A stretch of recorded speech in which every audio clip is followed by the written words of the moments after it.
बिहार की धरती जो गौतम बुद्ध और सम्राट अशोक की धरती मानी जाती है, आखिर कैसे हुई, इस पर छठ पूजा की शुरुआत। हेलो एवरीवन, मैं आकृति अग्रवाल आज आपके सामने एक नया वीडियो लेकर उपस्थित। अपने आज के वीडियो में हम जानेंगे कि आखिर कब और कैसे हुई थी छठ पूजा की शुरुआत, किसने रखा था सबसे पहले छठ का व्रत। तो चलिए बिना देर के वीडियो को शुरू करते हैं और जानते हैं इस बारे में डिटेल में। छठ पूजा भारतीय राष्ट्रीय कैलेंडर सक्संवत के अनुसार साल में 2 बार मनाया जाता है। पहला चैत्र शुक्ल षष्ठी को और दूसरा कार्तिक महीने के शुक्ल पक्ष की षष्ठी को, जिसमें से कार्तिक महीने में मनाया जाने वाला छठ पर्व सबसे ज़्यादा प्रसिद्ध है, चूँकि यह बिहार का क्षेत्रीय पर्व है। लेकिन अब बिहार से निकलकर पूरे भारत के सभी राज्यों में हर्षोल्लास के साथ मनाया जाता है। यही नहीं, विदेशों में भी इसकी चमक देखते ही बनती है। सूर्यदेव और देवी प्रकृति के सम्मान में मनाया जाने वाला यह त्यौहार, जिसमें लोग पूरे 36 घंटों तक व्रत करते हैं। कार्तिक शुक्ल पक्ष के छठे दिन मनाए जाने वाले इस त्यौहार में धरती पर मौजूद हर एक जीव की पूजा की जाती है और इस सृष्टि पर जीवन उत्पन्न करने के लिए देवी प्रकृति को नमन भी किया जाता है। लेकिन छठ पूजा की सबसे खास बात यह है कि इसमें किसी भी मूर्ति की पूजा नहीं की जाती। 4 दिनों तक चलने वाले इस त्यौहार का हर एक अनुष्ठान प्रकृति को समर्पित होता है। प्रकृति की पूजा एक ऐसी प्रथा जिसके बारे में हमारे वेदों में लिखा गया है। वैदिक काल में भगवान को मूर्ति के रूप में नहीं, बल्कि प्राकृतिक तत्व जैसे कि वायु, जल, अग्नि आदि के रूप में पूजा जाता था। लेकिन जैसे जैसे समय बीतता गया, पूजा के तरीकों में भी परिवर्तन आने लगा और प्रकृति पूजा की यह प्रथा कहीं खो सी गई। लेकिन छठ पूजा में आज भी प्रकृति को विशेष महत्व दिया जाता है। छठ पूजा में छठी मैया यानी कि प्रकृति के छठे रूप की पूजा की जाती है और इसी के साथ ही छठ पूजा में सूर्यदेव को भी विशेष महत्व दिया जाता है। छठ के दूसरे दिन की शुरुआत सूर्यदेव की पूजा करने से ही होती है। आपको बता दें कि माना जाता है कि सूर्यदेव अपनी रोशनी और ऊर्जा से इस धरती पर सारे जीवन का आधार बनते हैं और साइंटिफिक रिसर्च भी इस बात का समर्थन करती है। साइंस के अनुसार सूरज की रोशनी से पेड़ पौधों में फोटोसिंथेसिस की प्रक्रिया पूरी होती है, जिससे वे ऑक्सीजन और न्यूट्रिएंट्स का निर्माण करते हैं और इसी पर सारा जीवन निर्भर करता है और सूर्यदेव के इसी महत्व को हमारे वेदों में भी स्पष्ट किया गया है। लेकिन छठ का यह पर्व सिर्फ नेचर वर्शिप तक ही सीमित नहीं है। इसे इतनी श्रद्धा और भक्ति के साथ मनाने के पीछे एक कहानी भी छिपी हुई है। चलिए जानते हैं उस कहानी के बारे में। कहा जाता है कि यदि कोई शादीशुदा जोड़ा छठी मैया की पूजा पूरी श्रद्धा से करे तो उसे संतान की प्राप्ति होती है, क्योंकि छठी मैया को गॉडेस ऑफ फर्टिलिटी भी माना जाता है। एक प्रचलित कहानी के अनुसार प्रियव्रत नाम के एक राजा हुआ करते थे जो प्रजापति मनु के बेटे थे और इस पूरे संसार पर राज किया करते थे। लेकिन उन्हें एक दुख ने जकड़ रखा था।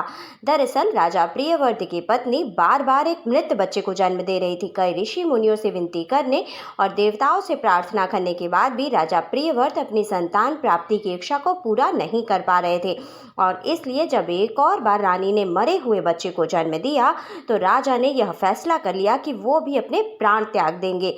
लेकिन जैसे ही वो अपने पुत्र की चिता पर कूदने ही वाले थे, वहाँ एक तेजस्वी देवी प्रकट हुई। ये थी छठी मैया। उन्होंने राजा से कहा कि उनके घर शीघ्र ही एक तेजस्वी बालक का जन्म होने वाला है, लेकिन इसके लिए उन्हें देवी माँ की विधिवत पूजा करनी होगी और बाकी लोगों को भी इसके बारे में बताना होगा।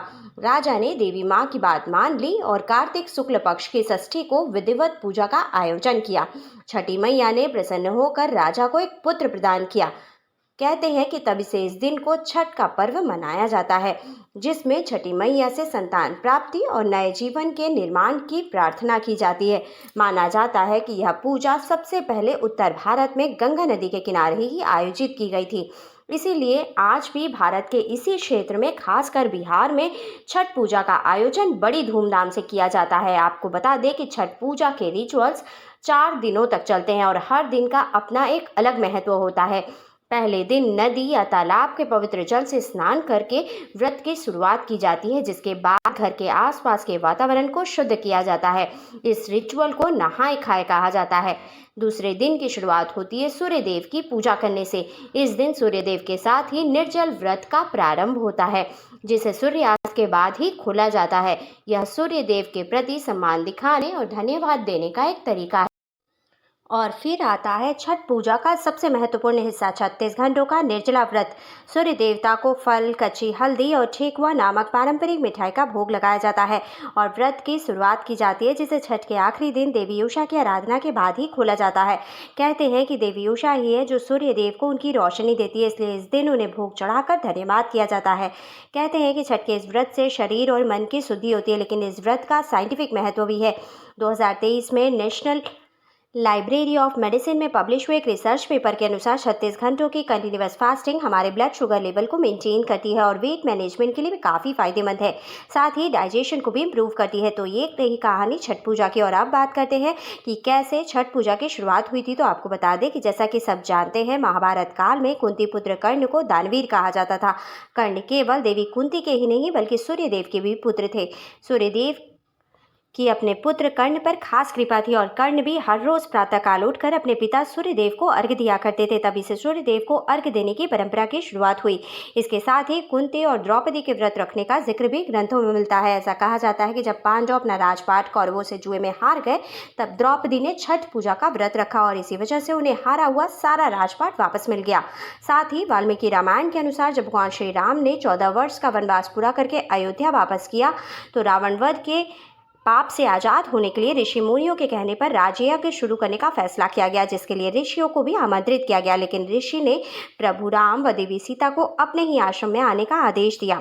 ऋषि के आदेश पर वे दोनों स्वयं ही आश्रम पहुंचे और उन्होंने छठ की पूजा की बात की, जिसके बाद कार्तिक मास के शुक्ल पक्ष की षष्ठी तिथि को माता सीता ने सूर्य भगवान की पूजा की। और ऐसी मान्यता है कि माता ने जहाँ 6 दिनों तक रहकर छठ पूजा की, वहाँ आज भी उनके पद चिन्ह मौजूद हैं।